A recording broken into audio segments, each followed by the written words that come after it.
ग्राफिक्सच्या माध्यमातून आपण जाणून घेऊया ते म्हणजे इंद्राणी मुखर्जी आणि पीटर मुखर्जी यांच्याविषयी। मुखर्जी इंद्राणीनं केली 3 लग्न। पहिला पती सिद्धार्थ दास। सिद्धार्थ पासून 2 मुलं, मुलगा मिखाईल, मुलगी शीना। यानंतर 1993 मध्ये कोलकात्यात संजीव खन्नाशी केलं दुसरं लग्न। संजीव खन्नापासून इंद्राणीला एक मुलगी, मुलीचं नाव विधी।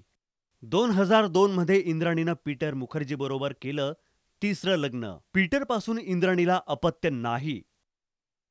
पीटर मुखर्जींनी केलीत 2 लग्न। पहिली पत्नी शबनम, शबनमला 2 मुलगे राहुल आणि रॉबिन। दुसरं लग्न इंद्राणीशी।